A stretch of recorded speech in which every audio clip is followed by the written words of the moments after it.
The Rakshasi's mouth was full of teeth, each resembling the front of a plow. Her nostrils were deep like mountain caves, and her breasts resembled big slabs of stone fallen from a hill. Her scattered hair was the color of copper. The sockets of her eyes appeared like deep blind wells. Her fearful thighs resembled the banks of a river. Her arms, legs, and feet seemed like big bridges, and her abdomen appeared like a dried-up lake. The hearts, ears, and heads of the cowherd men and women were already shocked by the Rakshasi's screaming, and when they saw the fierce wonder of her body, they were even more frightened. Without fear, the child Krishna was playing on the upper portion of Putana Rakshasi's breast. And when the gopis saw the child's wonderful activities, they immediately came forward with great jubilation and picked him up. Thereafter, Mother Yashoda and Rohini, along with the other elderly gopis, waved about the switch of a cow to give full protection to the child Sri Krishna. The child was thoroughly washed with cow urine and then smeared with the dust raised by the movements of the cows. Then different names of the Lord were applied with cow dung on 12 different parts of his body, beginning with the forehead, as done in applying tilak. In this way the child was given protection. The gopis first executed the process of achamana, drinking a sip of water from the right hand.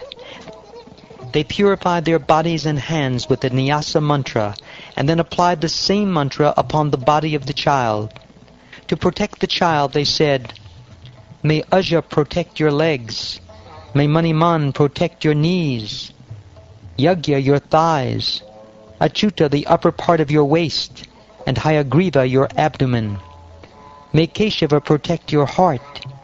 Isha your chest. The sun god your neck. Vishnu your arms. Urukrama your face. And Ishvara your head. May Chakri protect you from the front. May Sri Hari, Gadadari, the carrier of the club, protect you from the back. And may the carrier of the bow, who is known as the enemy of Madhu, and Lord Ajana, the carrier of the sword, protect your two sides.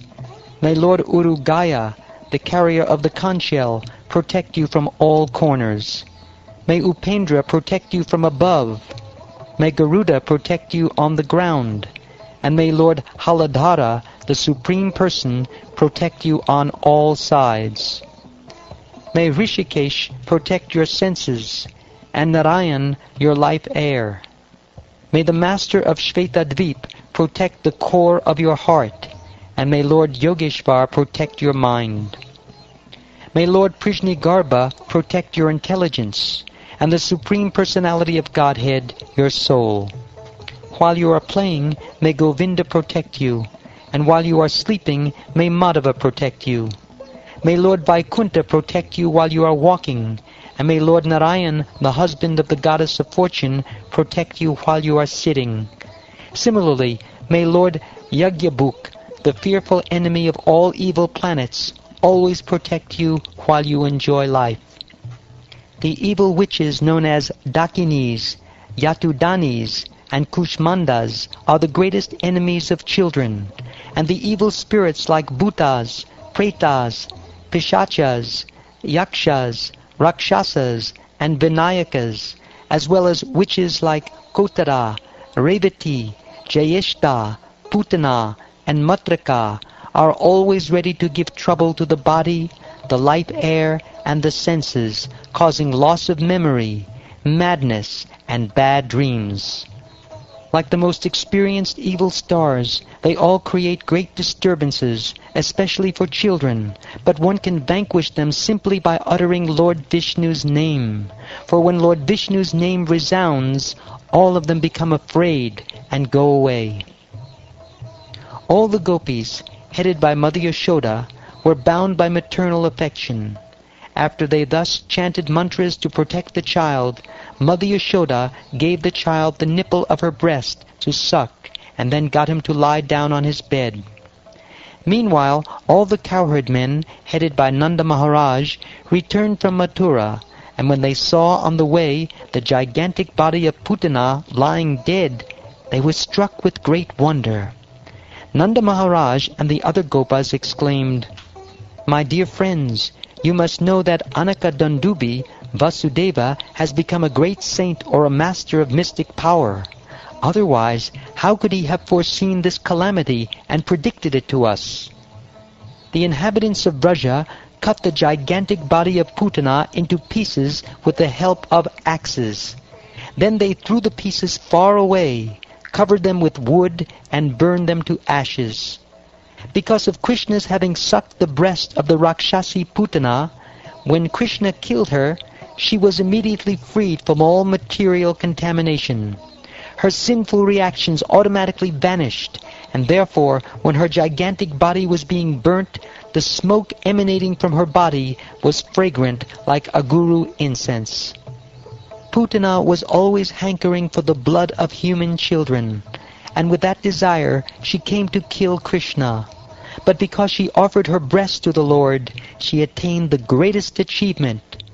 What then is to be said of those who had natural devotion and affection for Krishna as mothers, and who offered him their breasts to suck, or offered something very dear, as a mother offers something to a child? The Supreme Personality of Godhead, Krishna, is always situated within the core of the heart of the pure devotee, and he is always offered prayers by such worshipable personalities as Lord Brahma and Lord Shiva. Because Krishna embraced Putana's body with great pleasure and sucked her breast, although she was a great witch, she attained the position of a mother in the transcendental world, and thus achieved the highest perfection. What then is to be said of the cows whose nipples Krishna sucked with great pleasure, and who offered their milk very jubilantly with affection, exactly like that of a mother?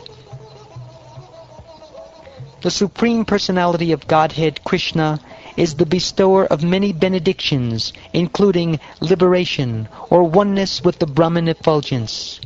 For that Personality of Godhead, the gopis always felt maternal love, and Krishna sucked their breasts with full satisfaction. Therefore, because of their relationship as mother and son, although the gopis were engaged in various family activities, one should never think that they returned to this material world after leaving their bodies. Upon smelling the fragrance of the smoke emanating from Putana's burning body, many inhabitants of Vrajabhumi in distant places were astonished. "Where is this fragrance coming from?" they asked. Thus they went to the spot where Putana's body was being burnt.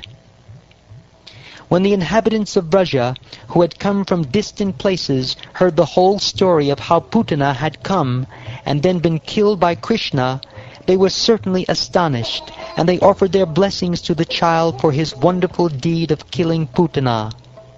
Nanda Maharaj, of course, was very much obliged to Vasudeva, who had foreseen the incident and simply thanked him, thinking how wonderful Vasudeva was. O Maharaj Parikshit, best of the Kurus, Nanda Maharaj was very liberal and simple. He immediately took his son Krishna on his lap, as if Krishna had returned from death, and by formally smelling his son's head, Nanda Maharaj undoubtedly enjoyed transcendental bliss. Any person who hears with faith and devotion about how Krishna, the Supreme Personality of Godhead, killed Putana, and who thus invests his hearing in such childhood pastimes of Krishna, certainly attains attachment for Govinda, the Supreme Original Person.